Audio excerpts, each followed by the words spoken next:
First of all, I want to wish happy Independence Day to the people of India. I was listening very carefully to the speech of the Prime Minister from the ramparts of Lal Killa. And apart from the various issues that he touched upon, there are 4 issues that I want to deal with. First is the issue of a reference made by the Prime Minister, which I think should not have been made, at least when he knows that the world is watching what he says. When he talks about Dimagi Naxals, that is, people with a Naxal mindset, he is sending a signal to the people of India and to the rest of the world that there are people who are intellectual anarchists in this country and who want to destroy this country from within. And I know what the Prime Minister was hinting at. He probably was hinting at the events that took place in Jantar Mantar. He was probably hinting at the dissent of academics in universities, of students in universities. He was thinking of political people who dissent, don't agree with his policies. He's thinking of students who speak their minds. And he is thinking of all those people who don't agree with the policies of this government, and he calls them intellectual Naxalites, Dimagi Naxal, which is very unfortunate. The problem with this country, which I think is the real problem, is that we have a set of people belonging to the ideology of the BJP who are by nature autocratic. One kind are those who in government who are by nature autocratic, and I know and the people of India will understand what I am hinting at. The institutions have become autocratic.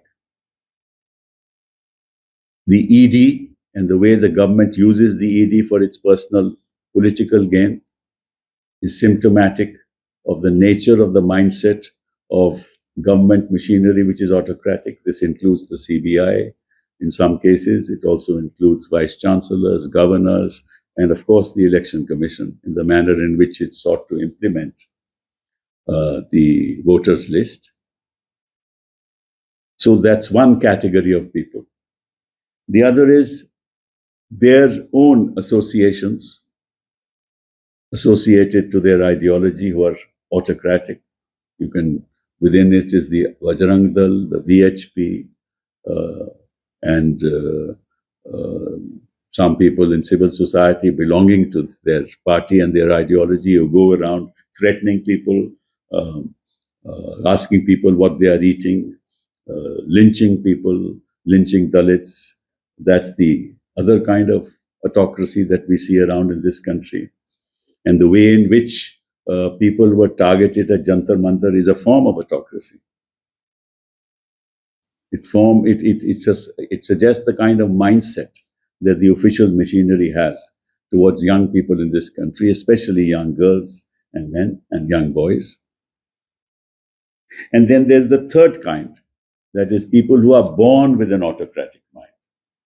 And the history of the last, I think, 15, 20 years has shown who those people are, and that they will not change their mind because they want to control this country for all time to come.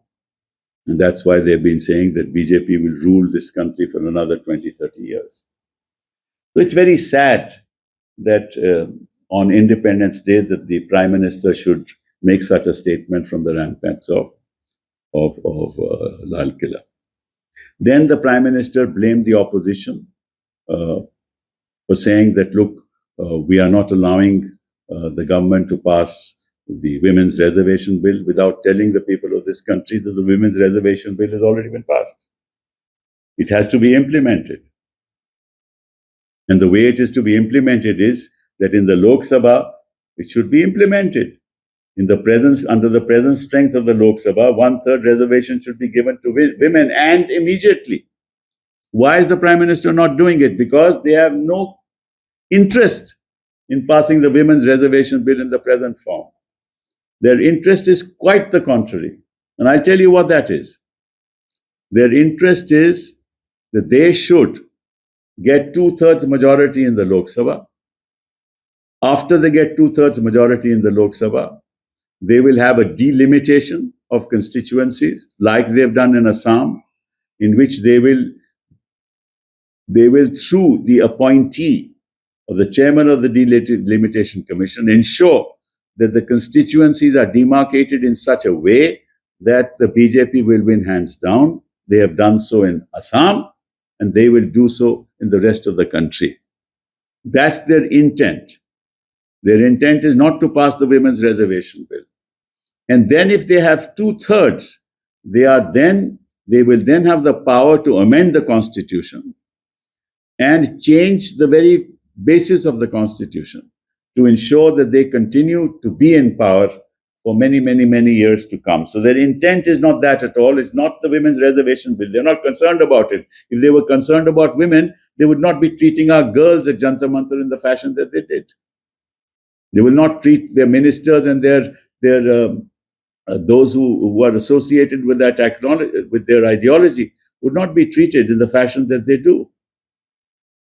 The third issue that he appealed to the youth, and he said that 2 hours every day the youth should give, because the enumerators of the Election Commission are not able to correctly spell the names of persons, which results in the persons not being identified in the voters list. And therefore, through digital means, youth should upload the names of people in the family with the correct spellings to enable the enumerators to do the right thing. In other words, for the last 12 years, the enumerators have done a terrible job, and they have used that job of the enumerators to delete lakhs of people from the list so that they can win the election. This is what they want now. Suddenly the Prime Minister has realized he should have thrown out the Election Commission if for the last 12 years they were not able to do this. The fourth thing he said was, this nation we should not work for our self-interest. Nation must come first. Absolutely right. And I entirely agree with the Prime Minister, except see their record. See this government's record. At every stage, they have manipulated, bought over, ensured that members of parliamentarians of other political parties are, through means fair and foul, brought into their party. The BJP, having no MP in Punjab, suddenly broke the up and got 7 MPs in Punjab. They had a regional party in the northeast had no MPs. In fact, it's not even a real regional party. They merged with that party, legislators merged in that party, and 22 MPs of that party, which had no presence anywhere, were present in parliament. Then they broke the Shiv Sena. They broke the NCP.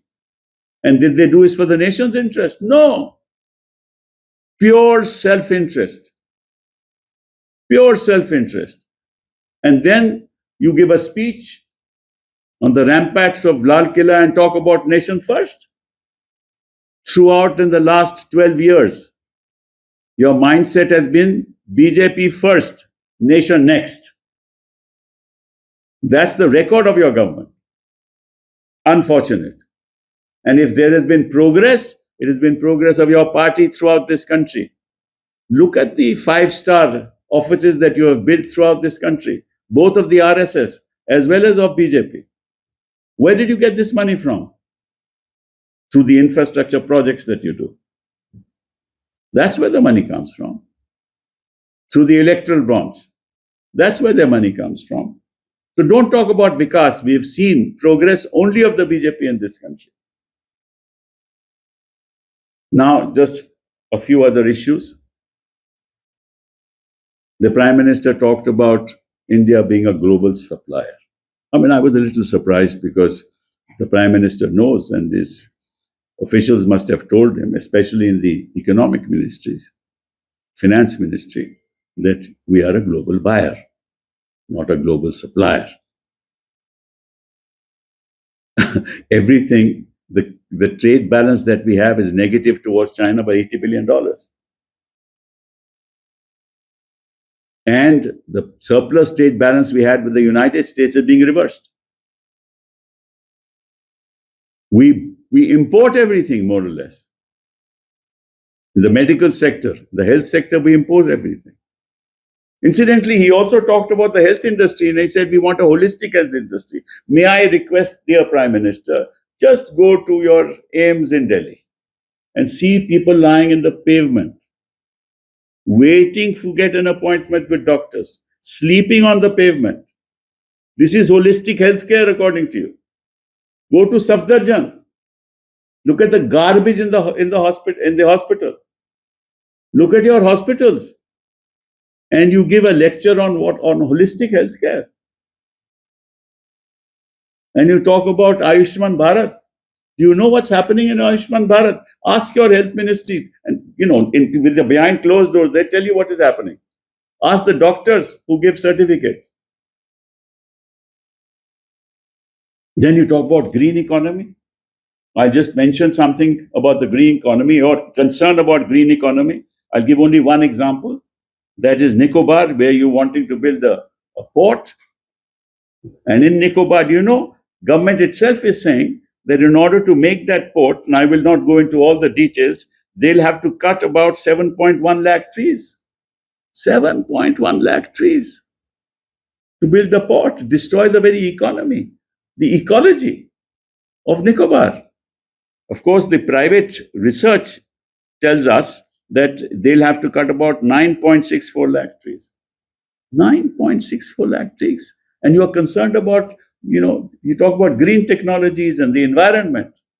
You're least concerned. Big business is being given projects where thousands of trees are being cut. And we had a recent example, remember, in Delhi itself, where the Supreme Court was very concerned about the manner in which the Lieutenant Governor had given that permission. So that's so much about green technology. He said, you said that, the country is not just the government. The country is the people of India. I wish you really implemented that. Fact of the matter is, you should have. In Lal Killa, when you made this speech today, you know that when a child enters into primary, he becomes a graduate after 12 years. By now, you should have implemented all your policies. Your smart cities, we don't hear about them anymore. Your Kyoto, Banaras will become Kyoto. Do you know what? You must be knowing about your own constituency, the kind of sort of three-wheelers. Three-wheelers are being, because of the floods in Banaras. That's Kyoto. Because Kyoto also sometimes has floods because of tsunami. So maybe in that context, you're talking about that we have made Banaras Kyoto. Three-wheeler is falling into the water, turning into the water. Your Noida project, new airport, that sort of has become a small little stream or a river. These are your new projects. And you're talking about, I don't understand. Then you talked about Yuva Shakti and Skill India. Please tell us how you have skilled India. The 2 crore jobs you're talking about, which is not there. You can't skill India. You can only skill India if your manufacturing goes up to 25%.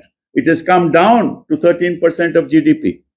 Should have been 25% of GDP. What have you done for 12 years? Where are the 2 crore jobs that you promised the people of this country? And then you talk about foreign universities. When I initiated foreign universities bill, your party opposed it.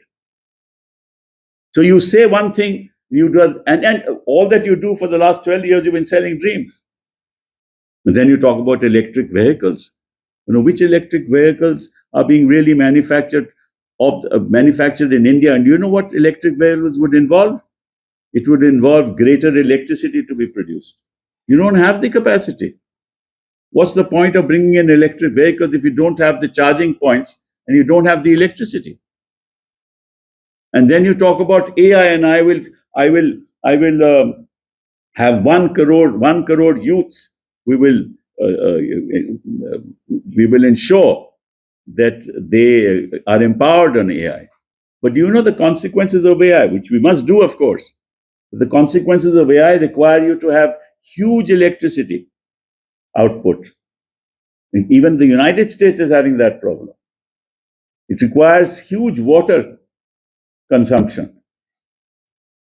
In Spain, a data center was set up by a foreign entity, and that data center consumed the entire city's water, so more than the entire city's water supply and more than the entire city's electricity. That's the consequence. Do you have that kind of? In fact, our water facilities in India, I'm talking about fresh water, is much less than many other parts of the world. In fact, people fear that in the times to come, there will be water wars. And there are consequences of these data centers unless you really think this through. But the fact is that you're just selling a dream again. So let's get real, dear Prime Minister. Let's get together. Don't lecture us, please. Don't sell dreams to us. We want to work with the government. We want a government to work with us. So together, we create a Bharat of which we are proud of. Thank you very much. सवाल कर लीजिए। हाँ जरूर। Sir, BJP ये कह रही है कि नेता प्रतिपक्ष राहुल गांधी और नेता राज्यसभा में नेता प्रतिपक्ष मल्लिकार्जुन खड़गे लाल किला नहीं गए, स्वतंत्रता समारोह में नहीं गए, ये राष्ट्र का अपमान है। नहीं, मैं किसमें क्या कहूँ भैया, जिससे जो गया नहीं गया उनसे पूछिए आप।